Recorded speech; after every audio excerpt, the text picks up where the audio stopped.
Muito bem, estamos aqui com o livro Estudando a Mediunidade, de Martins Peralva, Federação Espírita Brasileira. Peço que adquira esse livro e faça o estudo do nosso acompanhamento aí mediúnico, aqui mesmo no nosso canal, nas playlists. Tem lá uma delas, Desenvolvimento Mediúnico. Lá você vai encontrar práticas e estudos sobre mediunidade para você desenvolver o seu centro em casa mesmo. Você que tem dificuldade para se deslocar até um centro, mora em determinadas regiões que não tem ninguém que possa ir te auxiliar, é meio de transporte complicado, você pode montar o seu centro em casa a partir dos estudos que você desenvolver com mediunidade com segurança. Tomadas mentais é o capítulo que nós vamos estudar hoje, capítulo 8, Tomadas Mentais. Vou começar aqui. Ele começa falando sobre o capítulo 4, que tem um estudo lá sobre autorrenovação, e que esse capítulo fala de um tipo de obsessão que as pessoas às vezes não se atentam para elas, que é a obsessão do encarnado para o desencarnado. Tá aqui, ó, existem inúmeros casos em que o espírito desencarnado luta titanicamente para desvencilhar-se da prisão mental que o encarnado estabelece em torno dele, conservando-o cativo, subjugado a pensamentos dolorosos e enfermiços. Para maior facilidade, estudemos o assunto à luz do diagrama seguinte. Vou pegar aqui o diagrama. Ó, ele vai de uma página para outra. Na primeira, gente, tem uma parte aqui escrito prisões mentais, pessoas, situações e coisas. Ó, prisões mentais.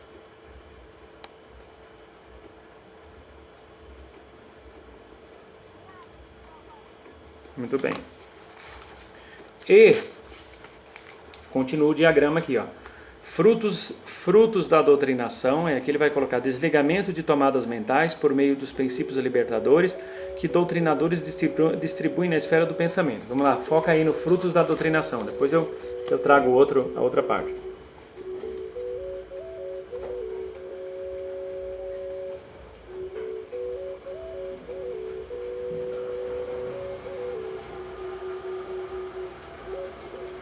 Muito bem, leu aí essa parte?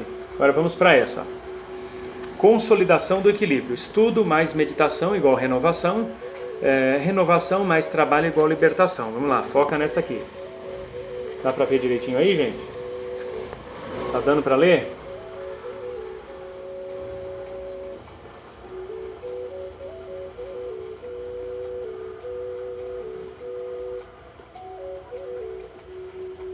Muito bem. Agora, ó, despejo.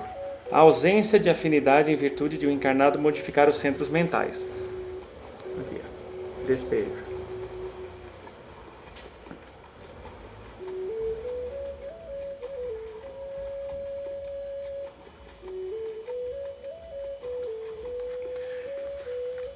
Continuando aqui. Como sabemos, a influenciação dos espíritos sobre os encarnados se exerce pela sintonia.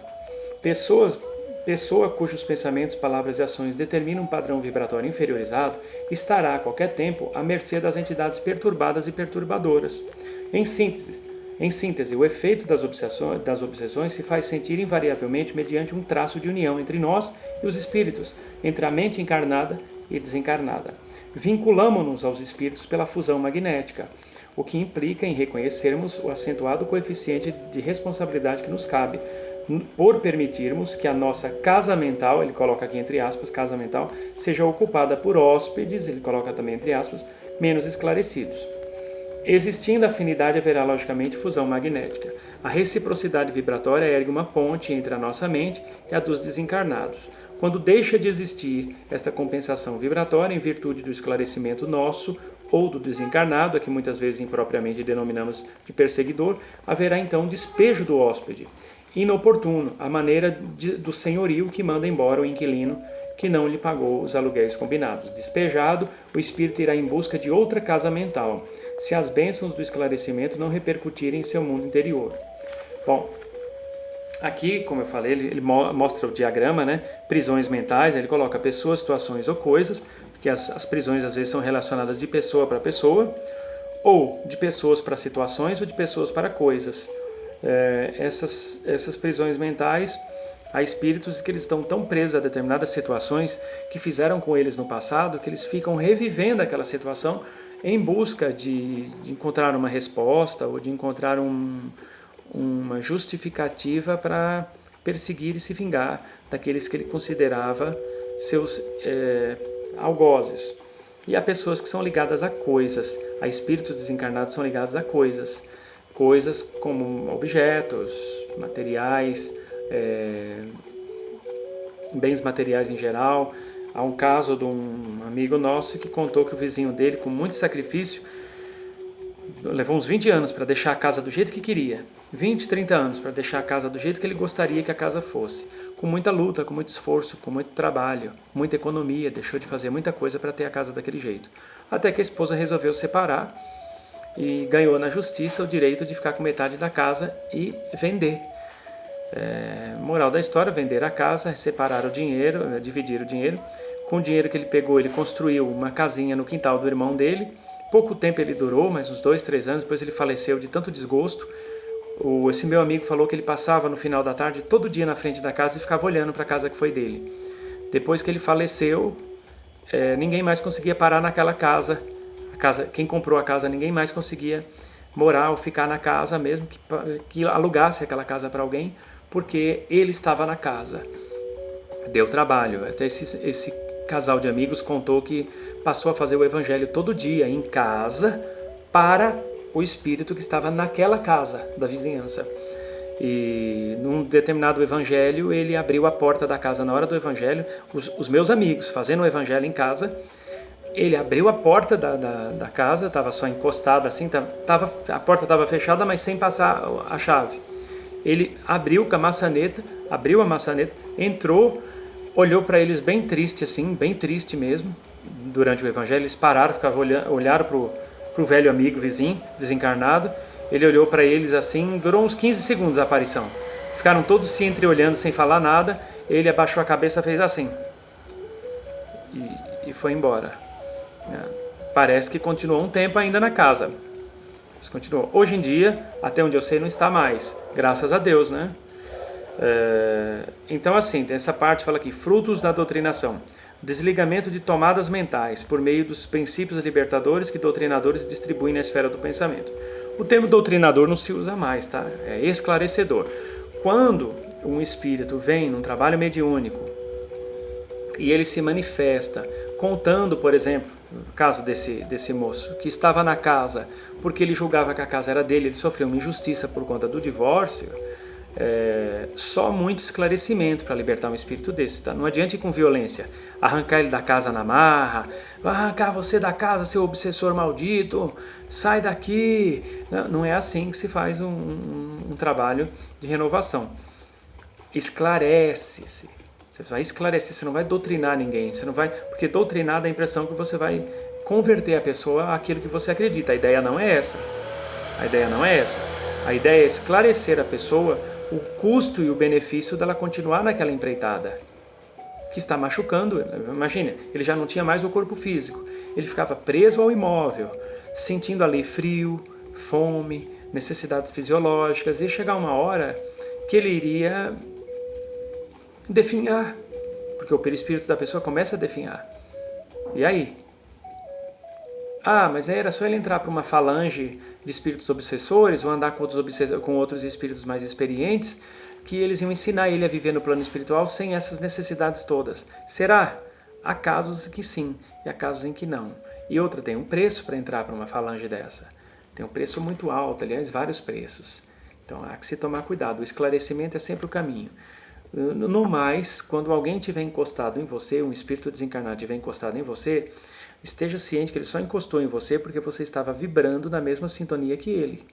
Do contrário, isso não aconteceria. Tá bom? Quando você deixa de vibrar naquela sintonia, é como puxar um aparelho da tomada. Sabe? Você desconecta.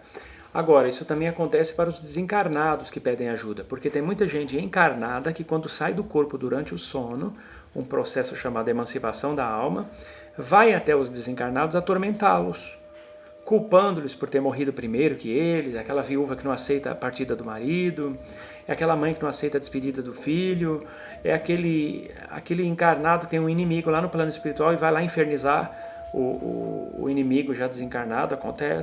Acontece. Obviamente, um dia quando essa pessoa encarnada desencarnar, ela vai continuar obsediando aquele desencarnado. Aí a encarnação passa a ser de desencarnado para desencarnado, que isso também acontece.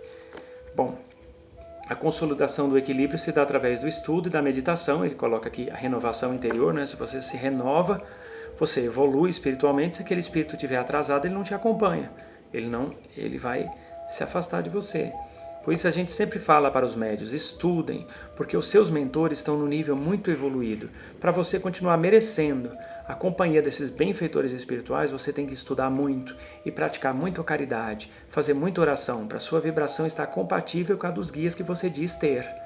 Entendeu? Porque senão, daqui a um tempo, você está recebendo espíritos obsessores se passando pelos seus guias de luz, se você não acompanhar a evolução espiritual das suas entidades. Eles vão fazer de tudo para você acompanhar a evolução deles, mas você também tem um livre-arbítrio, né? Para patinar no lodaçal da involução. Aí eles vão se distanciando de você. Aqui ele fala sobre o despejo, né? Que a desconexão é quando o obsessor se desconecta da, entre aspas, vítima, que não é tão vítima assim, porque ela também tem responsabilidade sobre o que acontece com ela. Essa desconexão é fantástica, porque mostra que um ou outro evoluiu o suficiente. Muitas vezes o obsediado continua naquela situação bem inferior. Quem aceita a evolução é o obsessor, que aceita o esclarecimento, ele evolui e ao evoluir ele se desliga da vítima, entre aspas, da vítima. Continuando aqui, ó. Quando desejamos que o ferro se aqueça, que a temperatura se eleva, ligamos o fio condutor da eletricidade à respectiva tomada. Concluída a tarefa, desligamos o fio e o ferro vai perdendo calor e volta à temperatura normal. Então, quando você evolui e se desconecta daquele obsessor, obviamente houve um fator para que ocorresse aquela desconexão, a evolução de um ou de outro. Se os dois puderem evoluir, melhor, porque aquele que não evoluir, seja o obsessor ou o obsediado, vão continuar tendo problemas de natureza espiritual e vibracional. No caso, o encarnado, que tem o seu obsessor recolhido, se ele não se melhorar, ele adquirirá um outro obsessor com o tempo. O desencarnado é a mesma coisa. Se ele estiver sofrendo um ataque, seja de espíritos ou de encarnados, se ele não se melhorar, por mais que aquelas pessoas espirituais ou encarnadas a deixem em paz ou o deixem em paz, ele vai adquirir outros, porque ele ainda vibra numa frequência inferior. Então aqui, ó, substituídos os pensamentos enfermiços ou malévolos por ideais enobrecedores, o encetamento de atividades edificantes ser-nos-á penhor de integral e definitiva libertação do incômodo, julgo das entidades menos esclarecidas. Vamos aqui dar um salto quando fala, ó, as obsessões podem cessar, entre outros, por um dos seguintes motivos. A. Pelo esclarecimento do encarnado que despejará de sua casa mental o hóspede invisível. B. Pelo esclarecimento do desencarnado que se libertará da prisão mental que o encarnado lhe vinha impondo. E C. Pela melhoria de ambos. Aqui ele também fala, dá um salto aqui. Há, por exemplo, os que se apegam de tal maneira a situações transitórias, em nome de um amor falsamente concebido, que sobrevindo inevitavelmente à desencarnação, para um ou para ambos a prisão mental se prolongará por muito tempo.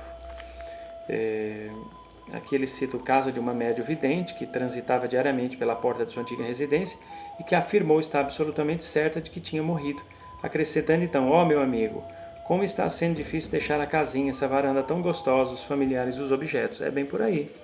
É bem por aí mesmo. Se não se desapegar, fica preso a esse mundo. Vou dar mais um salto aqui, ó.